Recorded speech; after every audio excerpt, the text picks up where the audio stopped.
श्री चंद्रशेखर जी, माननीय चंद्रशेखर जी। धन्यवाद अध्यक्ष जी। अध्यक्ष जी, मैं आजाद समाज पार्टी काशीराम की ओर से स्वास्थ्य सुरक्षा से राष्ट्रीय सुरक्षा उपकर विधेयक 2025 पे अपनी बात रख रहा हूं। यह विधेयक जितना बड़ा नाम लेकर आया है उतने ही बड़े सवाल साथ लाया है।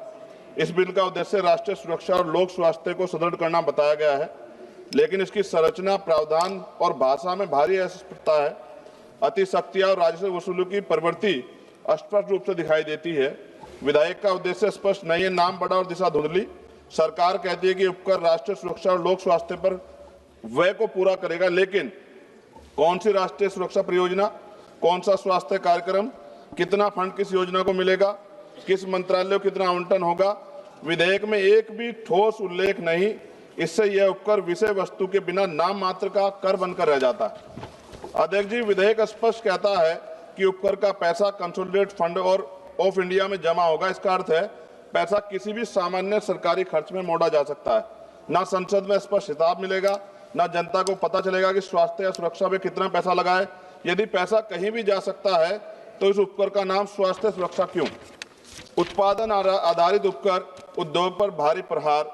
इस बिल में मशीनों की क्षमता और उत्पादन पर उपकर लगाया जाएगा। इतना भारी उपकर छोटे उद्योग को समाप्त करेगा, मध्यम उद्योग को अस्थिर करेगा, लाखों परिवारों की आजीविका खतरे में पड़ेगी, उत्पादकों पर अनुचित आर्थिक दबाव पड़ेगा। क्या सरकार उत्पादन और उद्यमियों को दंडित करना चाहती है बिल लाकर? क्या अधिकारियों को अत्यधिक सख्त या भ्रष्टाचार का खतरा दोगुना? विधेयक में तलाशी, जब्ती, छापे, निरीक्षण, गिरफ्तारी और सख्त ऑडिट के विशाल अधिकार संयुक्त आयुक्त स्तर के अधिकारियों को दिए गए हैं। इससे अधिक शक्तियों से दमनकारी कर वसूली बढ़ेगी, व्यवसायी भय में काम करेंगे, भ्रष्टाचार और रेंट स्कीम को बढ़ावा मिलेगा।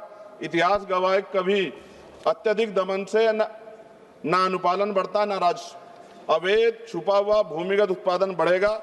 जब मशीन की क्षमता पर भारी उपकर लगाया जाएगा तो उद्योग उत्पादन छुपाएंगे, अवैध यूनिटें चलाएंगे, अंडरग्राउंड फैक्ट्रियां बढ़ेंगी, काला बाजार मजबूत होगा। और WHO के अनुसार GST सेस बढ़ने के बाद अवैध बाजार में 13,000 करोड़ तक दुगना हुआ है। क्या सरकार वही गलती दोहराना चाहती है? नशीले उत्पादों की मांग कीमत बढ़ने पर भी नहीं घटती। अध्यक्ष जी, पान मसाला जैसे उत्पाद एडिक्टिव है। कीमत बढ़ने से इनके उपभोक्ता कम नहीं होते, बल्कि गरीब लोग सस्ते, मिलावटी, जहरीले, काला बाजार उत्पाद खरीदते हैं। स्वास्थ्य जोखिम में बढ़ता है, सरकारी अस्पतालों पर बोझ बढ़ता है, समाज में दीर्घकालिक नुकसान होता है। क्या यह स्वास्थ्य सुरक्षा या स्वास्थ्य संकट है? राज्यों को उनका संवैधानिक हिस्सा न मिलना, इससे उपकर नॉन डिविजिबल है। इसका अर्थ है राज्यों को इसमें से ₹1 भी का भी हिस्सा नहीं मिलेगा। केंद्रवाद बढ़ेगा, राज्यों की वित्तीय स्वायत्तता कमजोर होगी, विकास योजनाओं पर प्रतिकूल प्रभाव पड़ेगा। राज्यों का हक क्यों छीना जा रहा है? अध्यक्ष जी, विधेयक को संसदीय परीक्षण से बचाकर जल्दी पारित करने की कोशिश गलत। इतना महत्वपूर्ण और व्यापक प्रभाव वाला विधेयक उद्योग, उपभोक्ता, राज्यों, कर प्रणाली, आर्थिक गतिविधि सभी को प्रभावित करता है। निष्कर्ष जी, यह विधेयक देश हित में नहीं राज्य हित में है। और माननीय अध्यक्ष जी, सभी तथ्यों को देखते हुए स्पष्ट है, यह विधेयक अस्पष्ट है, अनियंत्रित है, शक्तियां देता है, उद्योग विरोधी है, अवैध बाजार बढ़ाएगा, गरीबों को नुकसान पहुंचाएगा, राज्यों के अधिकार छीनता है और उपकर प्रणाली को अविश्वसनीय बनाता है। हमारी स्पष्ट मांग है, विधेयक को तत्काल प्रवर समिति स्टैंडिंग कमेटी को भेजा जाए, उपकर की दर, उपयोग और पारदर्शक ठोस प्रावधान शामिल किया जाए, कर अधिकारियों की शक्तियों को सीमित और जवाबदेह बनाया जाए, उपकर राष्ट्रीय स्वास्थ्य व राष्ट्रीय सुरक्षा पर व्यय हो, इसका कानूनी प्रावधान अनिवार्य किया जाए। इन्हीं शर्तों के साथ इस बिल का मैं विरोध कर संशोधन सहित पुनर्विचार की मांग करता हूं। अध्यक्ष जी, अंत में इस बिल को पढ़कर मुझे ऐसा लग रहा है कि देश की सुरक्षा में अब अत्याधुनिक हथियारों की नहीं, पान मसालों की ज्यादा जरूरत है। और हर चौराहे पे खड़े होने वाला व्यक्ति कहेगा कि देश की सुरक्षा में सबसे बड़ा योगदान उसका है। धन्यवाद अध्यक्ष जी। जय भीम, जय भारत, जय संविधान।